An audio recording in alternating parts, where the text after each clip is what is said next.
Salam, bechosh hamadid bagasma digar as hat historian. In this video, I will be talking about a traditional hat most associated today with Afghanistan, the Pakol.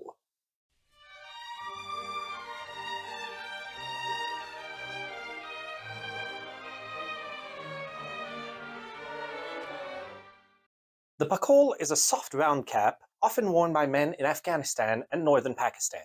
Usually made of wool, it has a somewhat wide, floppy flat crown and a rolled-up brim that can be unrolled at times if needed to protect from the cold, and many have a string that allow it to be adjusted to the wearer's preference.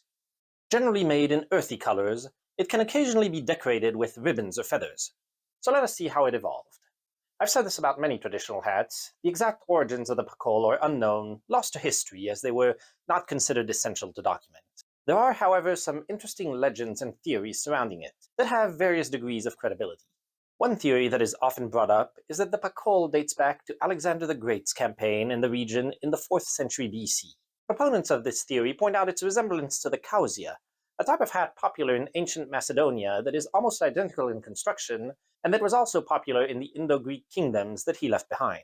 This theory is also linked to the one that Nuristanis, a group that wears the Pakol, and who often have notably fair skin, eyes, and hair, might be descendants of Alexander's soldiers.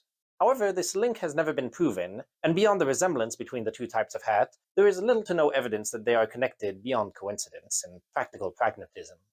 Furthermore, accounts seem to indicate that Nuristanis did not adopt it until relatively recently, in the late 19th century, when they were converted to Islam, having previously mostly worn no-set headgear.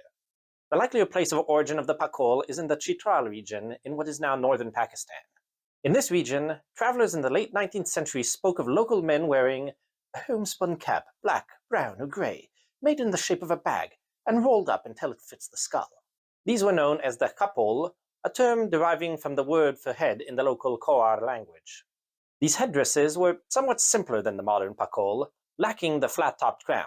They are thought by some to be descended from various Persian hats that were similarly rolled up and spread to the Persian-speaking regions through trade. The earliest attested reports of such caps came from far northern Pakistan, from where they gradually spread southwest. These rolled caps were worn instead of the turbans that were popular in neighboring regions of Pakistan, and eventually, due to their practical nature, spread to neighboring Afghanistan. While originating in Pakistan, the Pakol is nowadays most often associated with Afghanistan.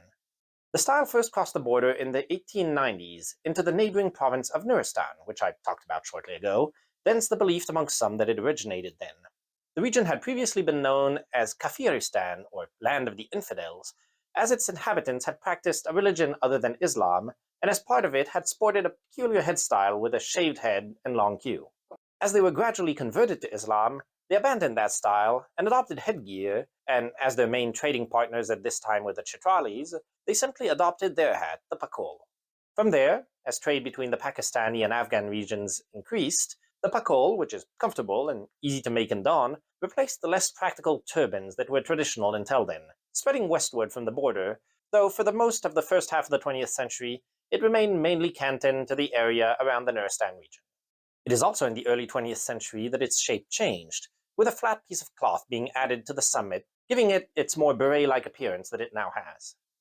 At the same time it was spreading west into Afghanistan, it also spread southeast into part of India, such as Jammu and Kashmir, which are also neighbors of the Chitral region. The hat mostly spread through trade, being adopted amongst routes that lead in and out of the area.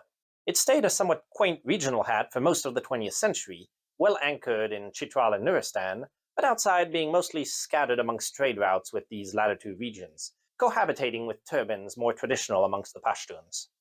But then, in the latter part of the 20th century, it suddenly found itself thrust into prominence with a fight against the Soviet invasion of Afghanistan. The Soviet Union had invaded the country in 1979 in order to help support the Democratic Republic of Afghanistan, an allied socialist state, against Islamist Mujahideen forces.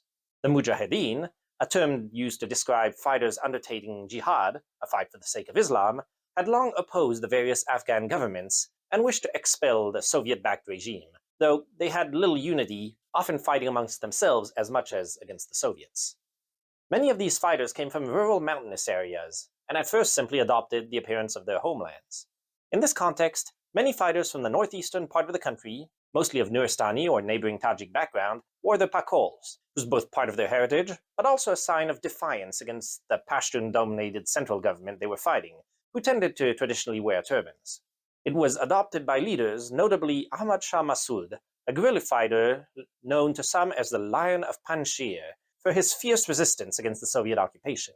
As one of the main leaders of the resistance, he was highly visible, and so his style, especially his pakol, was imitated by many of his followers, thus spreading it to a much wider group than before.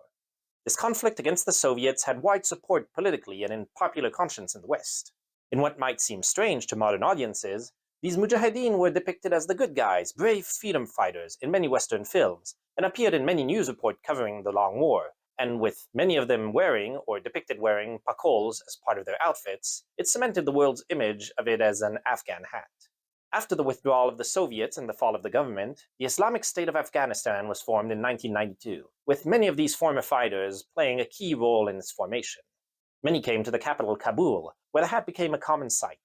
However, 4 years later, a rival faction, the Taliban, took power for the first time, installing a repressive theocratic regime, and discouraged the wearing of the pakol in favor of their own traditional turban, to which they ascribed an additional Islamic religious significance. It regained popularity after the American intervention in the country, and even after the second takeover of the Taliban, it has not been as systematically repressed as the first time, one of the few things that hasn't. The pakol is still a commonly worn hat in Afghanistan, particularly amongst the northern part of the population. It is a cheap, practical hat for people to wear in the region's harsh climate, and has strong cultural connotations. It has even spread to some Pashtuns, the largest ethnic group in the country, in place of the turban, and is seen as a national marker. It was also a popular souvenir that was brought back by many American and US allied soldiers who served in Afghanistan. It is also naturally still worn in its birthplace of northern Pakistan, around Chitral and Gilgit, where it can be found on people from all walks of life. A version of it, decorated with a badge and feathers, is worn by the Chitral Scouts, a paramilitary force of the Pakistan Army descended from local militias. Variations of it are sometimes given to honored guests of the region, most famously Princess Diana or Prince William and his wife Kate. The pakol is also worn in parts of India. It was traditionally worn in the Kashmir Valley, where it was introduced by traders from northern Pakistan. A version popular there is of a peculiar twisted design, with the rolled edge twisted in a spiral, giving it a unique appearance. From that area, it spread to many Muslims in northern India. It was also spread much more recently to other parts of India, such as Delhi, by Afghan refugees fleeing the various conflicts that have been taking place there since the 1980s, and most notably after the 2000s, when it came into vogue in certain groups, with pakols imported from Afghanistan being sold on many markets in India. A distinctive and well-loved hat, the pakol has grown to be culturally significant for people from Pakistan to Afghanistan to India and their relatives throughout the world. While nowadays mostly associated with the Afghans, because of news images, films, and all manner of representations of the many wars that have taken place there over the last several decades, it continues to also be proudly worn and promoted by the inhabitants of northern Pakistan, who have the strongest claim to be its originator.